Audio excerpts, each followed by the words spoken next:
Right, everyone? Good morning, everyone. Let's see the information before we start the lecture.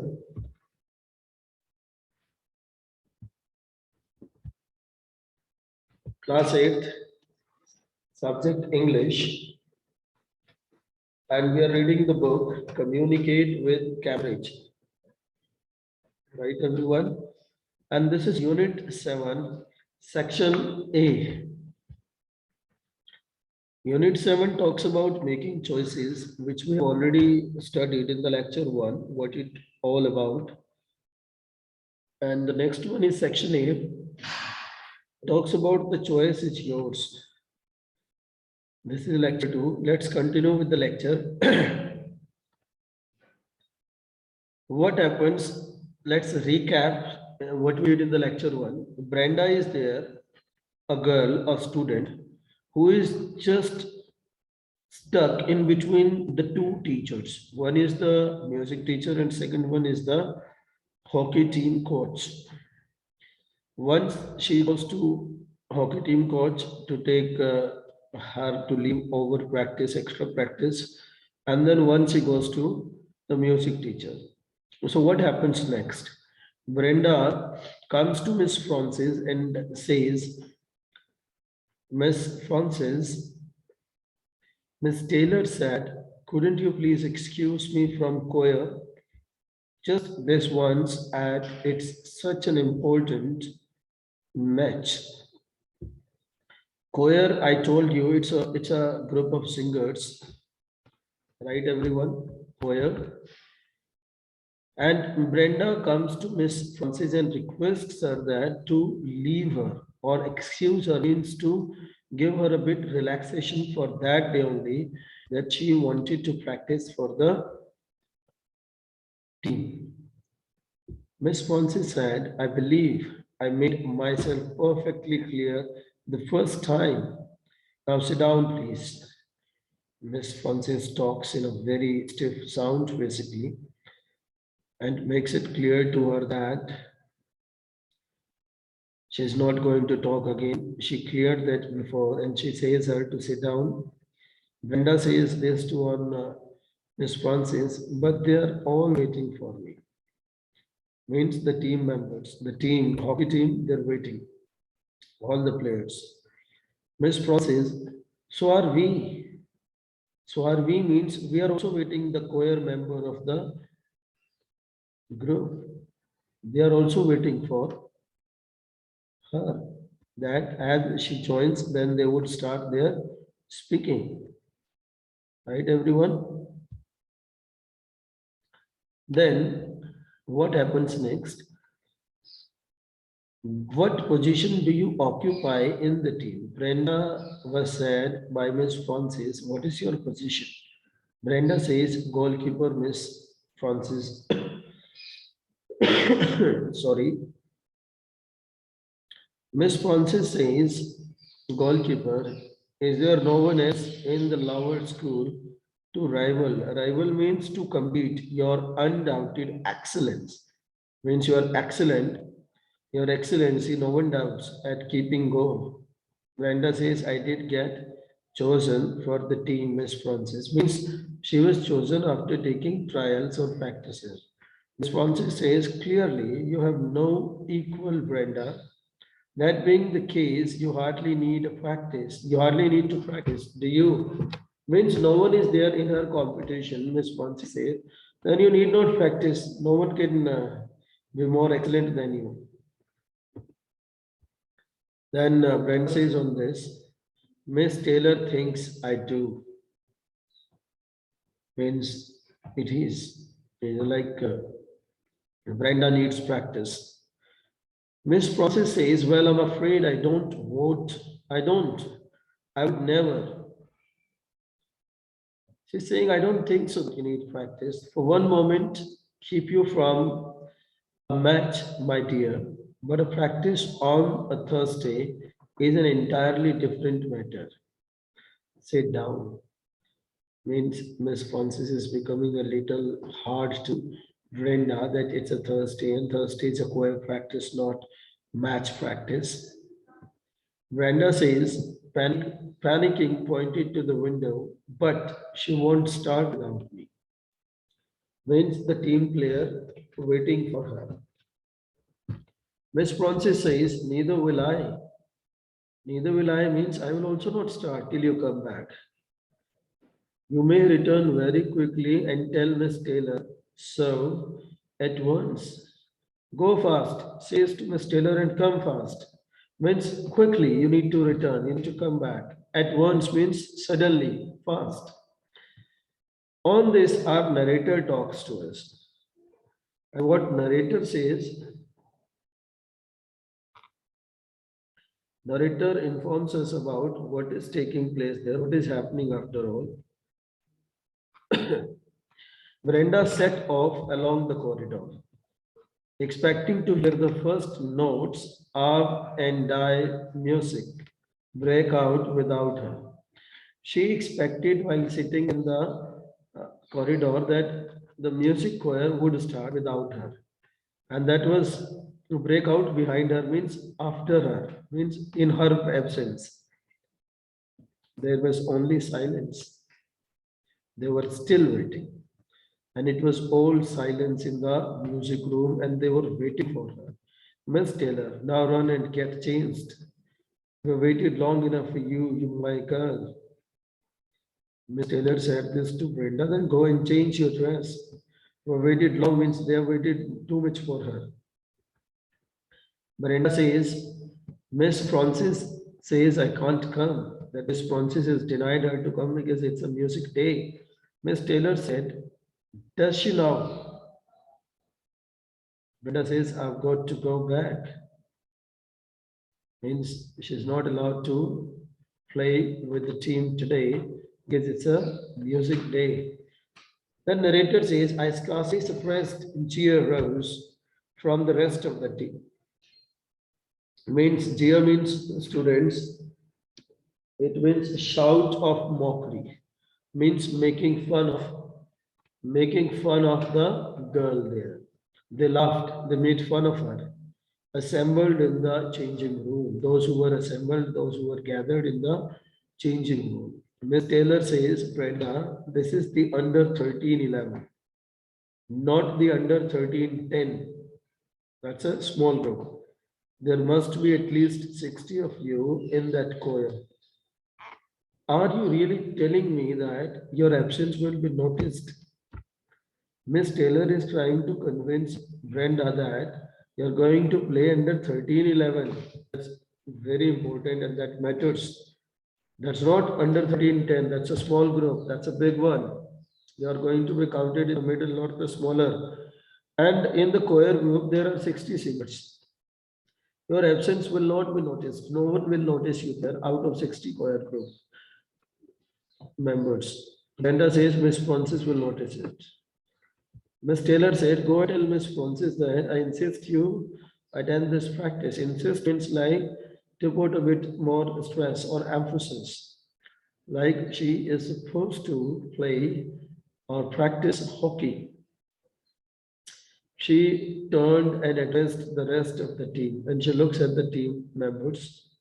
It seems we'll have to stay here a little longer while Brenda arrives at her momentous decision. It seems we'll have to stay here a little longer while Brenda arrives. Means they said they are going to wait for her till Brenda comes at her momentous decision. Momentous means very historic or very important decision whether she's going to join the team or the music choir. Let's see what we find. The narrator talks about Brenda turned and began to run towards the music room. And like a cuckoo from a clock, Gil Roger sprang out of the cloakroom as she entered fast. When she was running fast, Gil Roger, it's a maybe teacher, sprang out means came suddenly. out. Means movement was very sudden from the clock room, right? Head girl, is that you again? That Kill Roger means like the one who was in the clock room, and that was head girl. As she saw Brenda, she put a question mark. Is that you again? Who's running in the corridor? Narrator said to us, Brenda sidestepped briskly, very quickly. She took steps and fled towards the music room and went towards the music room very quickly, where she was met by the same ominous silence that had seen her off. She was met by the same ominous means like students that suggesting something bad is going to take place. In that sense, there is a silence. Then Miss Francis is there. At last, really, Brenda, the suspense may prove too much for me.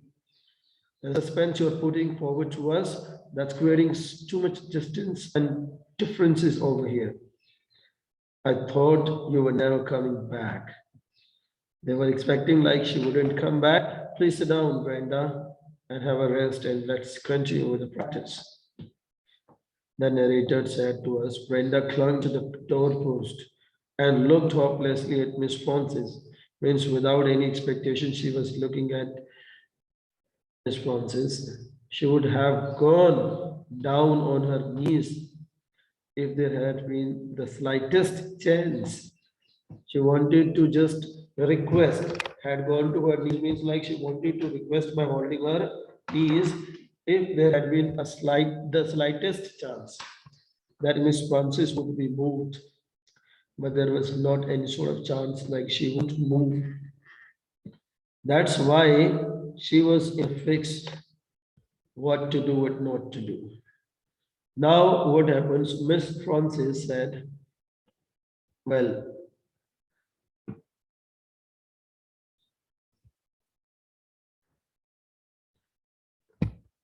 Miss Brenda, then Brenda said, please, Miss Francis, Miss Taylor says, I must go to the practice. Again, she says this to Miss Francis that Miss Taylor has said her to join the practice. Narrator says, Miss Francis closed the lid of the piano. Narrator is saying, Miss Francis closed the lid of the piano, then shut it, and then Miss Francis said in a bitter little voice, a little shout, it seems that we are to have no music today. A hockey game is to take precedence over a choir practice. Precedence means priority. How to take priority, how to give priority means what is that expecting, like requires practice. Right, everyone? That we need to see.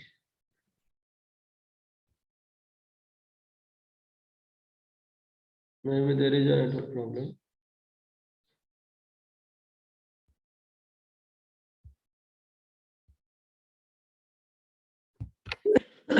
Sorry.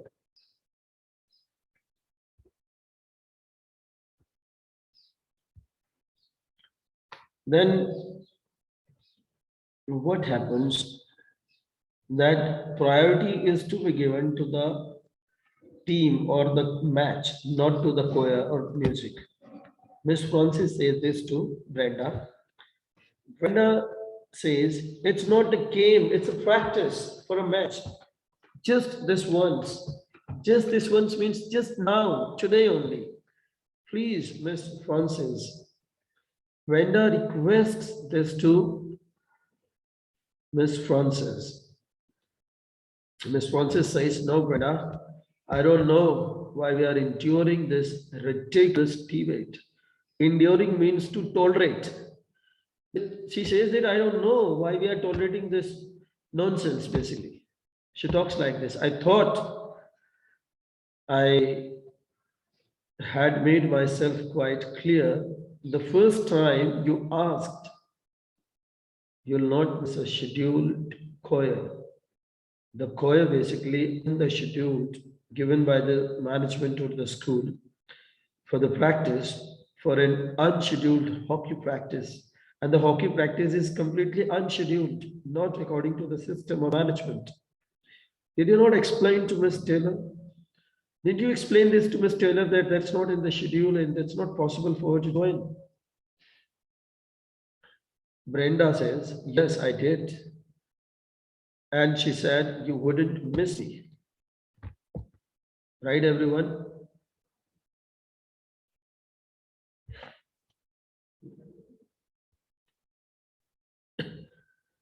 And what happens next? Brenda says, yes, I did. And she said, you wouldn't miss me. There was a too much contradiction between both of them. Then Miss Francis says, miss you. But my dear child, of course, we wouldn't miss you. No one would miss you. You are not altogether indispensable. Indispensable refers to like absolutely necessary, cannot be done without. Absolutely necessary means the one who is participating actively, having some sort of responsibility, some sort of value there. Right? So, Brenda, no, Miss Francis, not like this. Miss Francis says, it's a matter of principle. I would not dream of abstracting a girl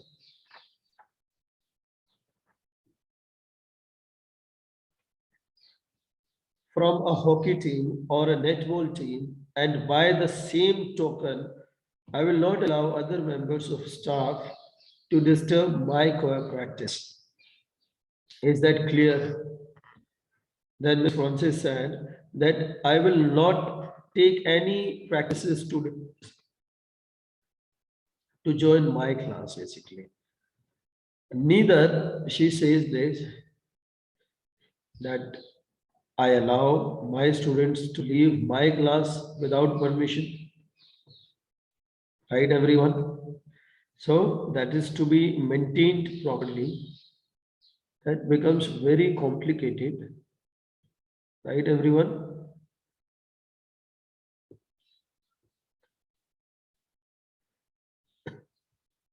Brenda says, yes, Miss Francis. She consented this statement to Miss Francis. Miss Francis says, go and tell Miss Taylor. I'm sure she'll see my point. Miss Francis says this to Brenda that go and talk to Miss Taylor so that she can just understand this, that it's all about disturbing point and that shouldn't be there. Right, everyone? So this one helps her to go to Miss Taylor and talk. Miss Francis says this. And the next what happens? Brenda says yes, Miss Francis. And then narrator tells us Brenda turned to leave, praying that the practice would at last begin without her. She wishes, like Brenda wishes, the choir practice should start without her. When it practices, they will get busy and they would not miss her, and she would be able to join her team match. Right, everyone?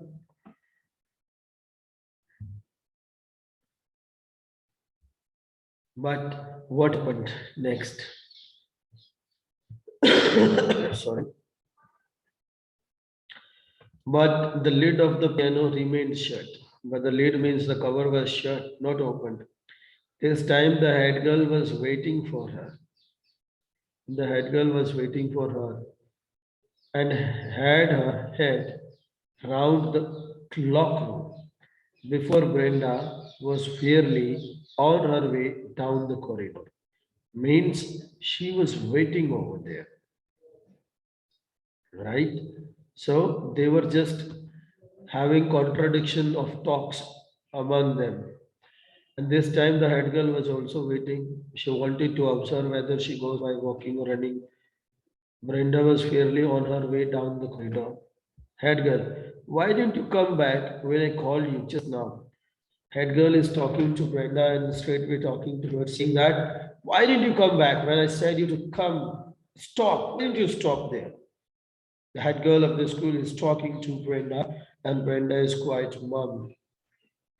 The narrator said Brenda leaned against the wall, stand against the wall, and let the tear escape. And she was trying not the tears to come out, followed by two or three others. Means by she was trying to escape, like her tears should not come out, but one after two, they came tears. Head girl says, are you crying because you have broken rules or because you've got caught? Now, Brenda is just crying, and head girl is saying, you're weeping just because you've broken the rules, because you got caught and you have been caught like breaking rules. That's why you're crying. Want to escape from the punishment. I'll see you outside the sixth floor form room at 4 o'clock.